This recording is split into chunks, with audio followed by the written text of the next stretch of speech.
Pessoal, graça e paz, eu espero que esteja tudo bem com você e com sua família. Eu sou o Helry Alves e você está no nosso canal Evangelho Underground. Hoje eu quero comentar com vocês sobre essa questão de Deus e o mal, essa polêmica, essa problemática, se você preferir assim. Se Deus é bom, por que ele permite o mal? Se Deus é todo poderoso, por que ele permite o mal? Você já deve ter sido confrontado com isso, já deve ter observado esse tipo de indagação em algum lugar. Antes eu quero comentar com vocês sobre esse aqui que é o meu livro mais recente, o comentário completo sobre o Apocalipse, capítulo por capítulo, ok? E na maioria das vezes eu comento versículo por versículo, para você entender esse livro todo, do começo ao fim, de forma clara e objetiva. É um livro digital, eu envio no seu WhatsApp e no seu e-mail. Se você adquirir direto comigo, você ganha desconto. O número do meu WhatsApp comercial na descrição aqui do vídeo, tá bom? Vamos lá. Nós não temos unanimidade dentro da teologia acerca dessa questão. Então, se você quer entender a questão de Deus e o mal de uma forma unânime e está procurando dentro da teologia, eu sinto em informar que você está procurando no lugar errado. A verdade é essa. Nós temos várias linhas de pensamento acerca desse assunto. E aqui, nesse vídeo, com certeza eu não vou sequer arranhar a superfície desse tema. Mas eu vou te entregar um conteúdo claro e objetivo que vai te servir de norte, tranquilamente. Tá bom? Eu quero te apresentar uma linha e depois quero apresentar a linha que eu acho coerente e vejo coerência com relação à Bíblia. A primeira linha é essa aqui. Ouçam com atenção. Matando, assassinando, mas este assassinato acontecendo porque Deus predestinou desde o início. Os homens são completamente culpados e responsáveis por isso, mas Deus é soberano e controlador e predestinador disso.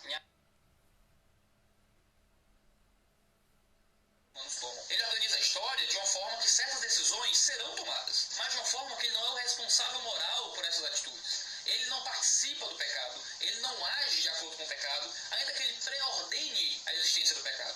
Como é que isso funciona? Eu não sei, mas é isso que a Escritura prega a respeito do divino. E olha... Então, os defensores dessa primeira linha, geralmente, na conclusão do raciocínio, dizem que não sabem como isso acontece, ou jogam isso na conta do mistério, ou recorrem a Deuteronômio 29:29. Existem muitos pensamentos na teologia que a sua conclusão, consequentemente, desemboca em mistério, certo? E eu não estou aqui para julgar cada um que defenda o que quiser. Então aqui nós temos uma linha predestinatória simétrica, ou se você preferir, fatalista. Em alguns casos, casos mais exacerbados, é uma linha ocasionalista.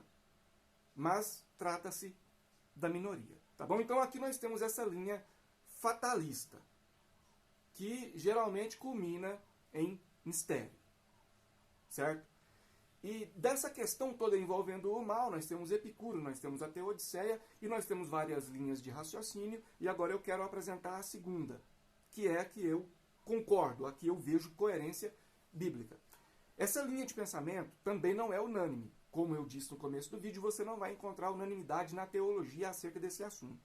Certo? Nós temos a linha dos decretos permissivos. E aí temos também uma tensão semântica. Daqui um pouco você vai entender o porquê dessa tensão semântica. Tá bom? Vamos lá. O decreto permissivo diz que Deus vê determinado acontecimento, seja bom, seja ruim, e decide permitir. Então esse acontecimento torna-se um decreto no corredor cronológico. Enfim, está decretado dessa forma. Deus vê, decide permitir, e isso se torna um decreto. Ponto. A questão da tensão semântica é, por mais que eu concorde com a conclusão dessa linha de raciocínio, eu costumo dizer que Deus vê o que vai acontecer, certo? Deus vê o abuso, o crime que seja, decide não impedir, e isso torna-se um decreto no corredor cronológico. Ponto. Então a tensão semântica está aí. Porque se Deus permite, a não ser que seja uma permissão punitiva, não é pecado. Se Deus permite, exceto essa exceção, não é pecado.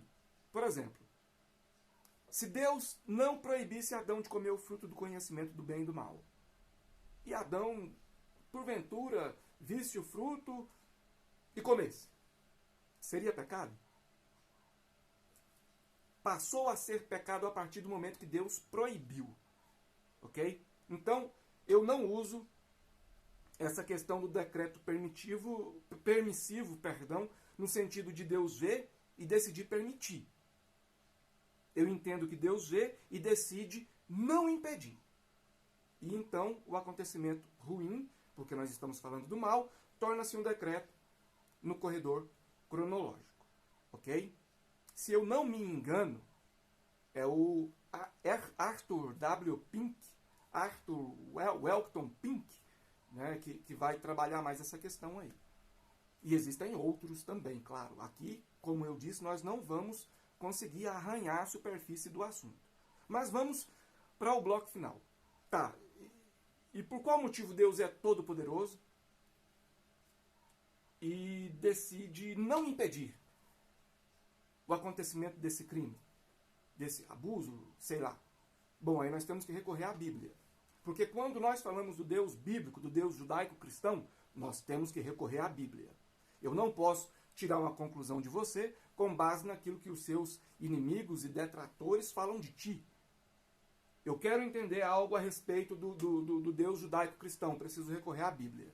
Certo? E a Bíblia mostra que Deus não tem o dever soberano de impedir acontecimentos maldosos.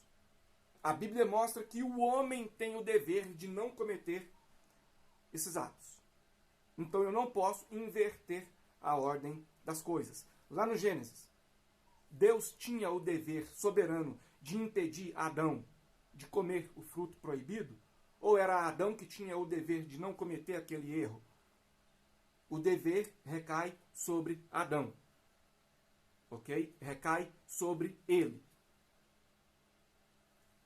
Deus vê, decide não impedir, isso torna-se um decreto. Mas a culpa é daquele que comete. Por isso que eu não preciso recorrer ao mistério. Eu não preciso forçar um entendimento de que contradição e paradoxo trata-se da mesma coisa. Eu não preciso disso. Eu não preciso, nas entrelinhas, colocar Deus como o autor do pecado. Certo? Porque eu não vou por essa linha fatalista. Eu entendo que Deus vê, decide não impedir, e isso torna-se um decreto. A pessoa que cometeu é culpada, vai ser penalizada por isso, porque a Bíblia não mostra Deus tendo o dever soberano de impedir, mas mostra o pecador, o homem, tendo o dever de não cometer aquele ato. Ponto. Aí a gente voltaria àquela questão da tensão semântica. Embora a linha do decreto permissivo apresente aí a mesma conclusão a qual eu concordo biblicamente. Eu estou falando de ponto específico. Tá bom? Porque eu sei que algumas pessoas já devem estar pensando outras coisas aí e tal. Eu estou falando desse ponto específico. Ok? Você conseguiu compreender? Se Deus permite, a não ser que seja uma permissão punitiva, não é pecado. Não é pecado. Passa a ser pecado a partir do momento que a pessoa faz aquilo que Deus proibiu. Ok?